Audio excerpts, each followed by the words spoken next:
So I'm back from vacation and let's kick off the second half of this year with a great video.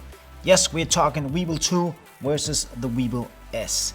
And you probably want to know if you should buy the Weebill 2 or not. So today we're comparing the Weebill 2 with the Weebill S because the Weebill S has been a very popular gimbal.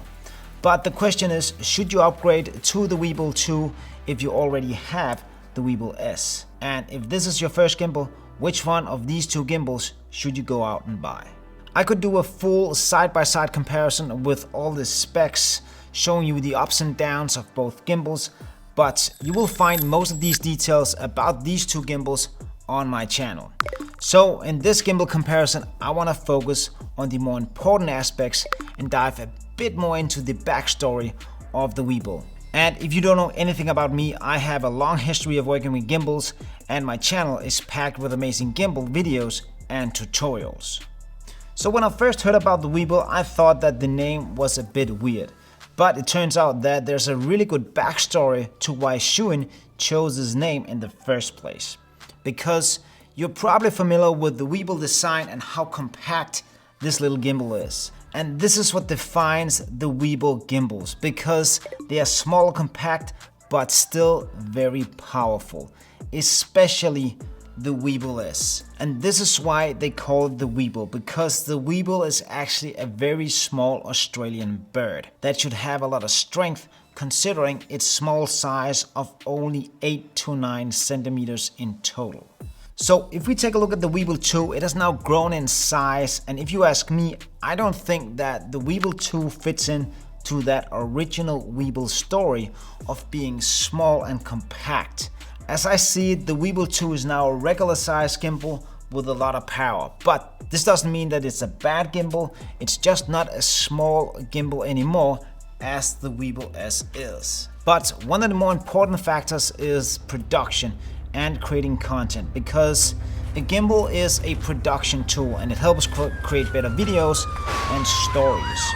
And nowadays, for many of us creators, portability and ease of use is probably the key to everything, because if we don't have easy access to our tools, we will probably never use them. And let me give you a good example of this. Back in 2019, I bought the DJI Phantom 4 Pro because it had 4K 60.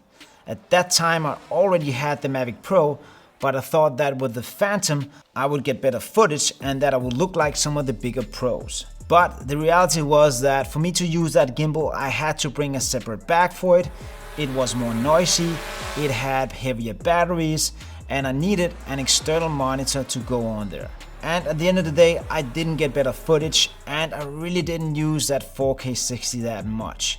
And for the most part, I actually left it at home because I didn't have space for it when I was shooting alone. So I sold the Phantom again and I bought the Mavic 2 that now lives in my camera bag and it comes with me everywhere. And now I use my drone because it is easy for me to bring it along.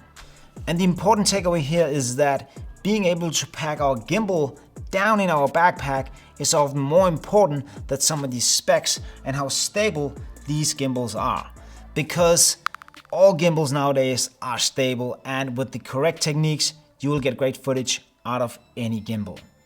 And I will say that the Weebill 2, it is bigger, it is heavier, and therefore you will need more space in your bag to take this one along.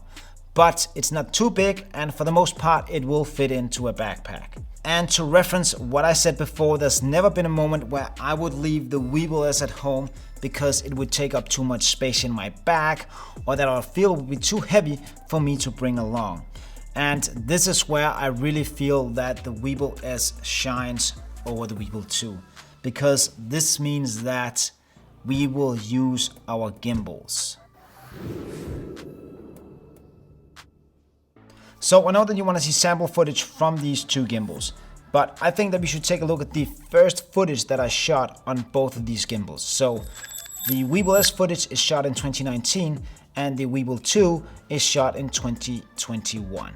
Both of them is in 24 frames per second.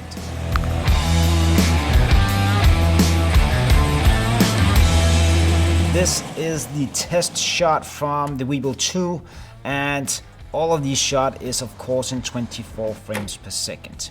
If you're interested in the mode and some of the settings, you can see down in the corner, but this particular shot was shot in PF mode and just me moving back.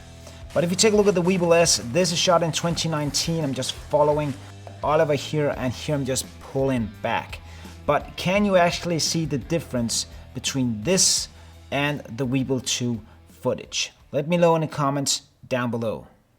Alright, so as I said, let's talk about this footage in the comment section, because it's interesting for me. The shot from the Weebill S is 2 years old, and of course I have progressed working with gimbals like on a daily basis, so the footage should be better on the Weebill 2. But if I take a look closely at the footage, there is some small bumps and jitters in the Weebill S footage that I do not see in the Weebill 2 footage. But if I were to shoot the same footage today on the Weebill S, I would probably manage to get the same result as I would get out of the Weebill 2. So let's talk price for a second here. If you're interested in either of these two gimbals, I will show you where you can get the best deal currently. So the Weebill 2 sells for $549 and the Weebill S currently sells for $399. But there's a better deal than that. Ulanzi currently sells these two gimbals with a great discount. All you gotta do is go down, use the link and the code that I have provided in the description. So the Weebill 2 you can get for $499. That will save you $50. But you will also save $50 if you take the combo version. On the Weebill S, you will get an even better deal. The Weebill S you can get for $299. That will save you $100. So go down in the description and use the link if you want to buy either of these two gimbals.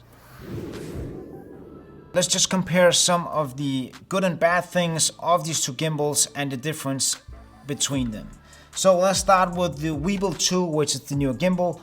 That is now a regular size gimbal because it's grown in size, which I actually like about it, even though it doesn't fit in with that story that I just told you. I like the size of it. So the good thing about this Weebill 2 is that it's now fully aluminum. There's only a little bit of plastic on it. It feels like a high-end product now, and I like this now redesigned back handle that they have added here. This back handle, it's really nice. It has a good grip to it. I like that the way that they designed it. It fits on there, it's sturdy, it won't fall off or break the gimbal. Then to the biggest hype and the selling point about this gimbal is this flip out screen right here. You've probably seen it a million times in other reviews, and this enables you to adjust all settings, but you can also monitor your shot if you have the image transmitter. But with this you will have to get the big Pro package, which is $899. Another thing that I don't like is this little joystick down here. It's a bit in the way. I would rather have seen the follow focus wheel sit down here.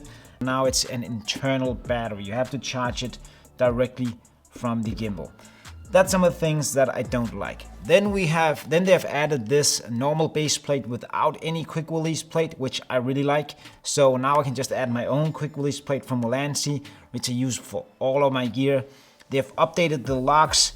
There's a better grip. The ergonomics of this gimbal is very, very nice.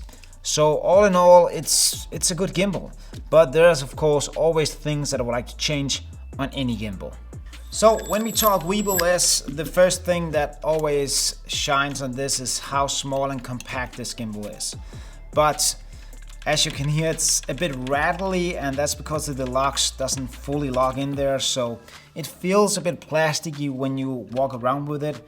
But again, it is plastic, it doesn't weigh anything, which is one of the great things. The small and compact and easiness of this gimbal, and it's super easy to use. And one thing that I know a lot of creators like is that built-in quick release plate they have up here. There we go. Boof. I never use this one. Again, I add my own quick release plates because I actually have a hard time getting this one on. I don't feel that the quick release plate is that good, but it's there if you want it. But again, I just add my own, which works perfectly. So again, one of the bad things about the Weebill S is that we're holding around the controls, which I really don't like. You can lock them so you won't actually then accidentally move the gimbal while you shoot. It's just getting used to it. I've shot many videos with this gimbal. It's not been a problem for me actually. And let's just take a look at some of the features down here that I really like. I like that we have dedicated buttons for the PF mode and the lock mode. The front trigger here is really nice. So we have the POV button down here. That's one of the good things on the Weebill S, that we have dedicated buttons. You don't have that on the Weebill 2 anymore. You have the switch over here, which I don't think works that well for me. I like the design better on the Weebill S. So again, that's the Weebill S, and as you can see how small and compact this is. When we take this off, it's just super small. That's some of the features of the Weebill S, and of course, there could be some things that I've forgotten, but again, my channel is packed with Weebill S videos and also other gimbal videos. Alright, you probably want a verdict of these two. Should you get the Weebill 2 or should you not? As you can see, there's ups and downs of both gimbals, but I don't think that the Weebill 2 is a really good upgrade from the Weebill S. So if you already have a working Weebill S and don't need a bigger gimbal, I would recommend to keep it. And if you're new to gimbals, I would also recommend you to buy the Weebill S. It probably won't last forever, but it is a really good starting point. Because with the right techniques and good editing, you won't notice the difference in the end. Alright folks, that was my Weebill S versus Weebill 2 comparison. And of course, if you have any questions, you can always leave a comment down below. And remember that if you want me to teach you everything I know about gimbals and take the short route of becoming a gimbal pro, you can always join the Gimbal Academy. The link is down in the description.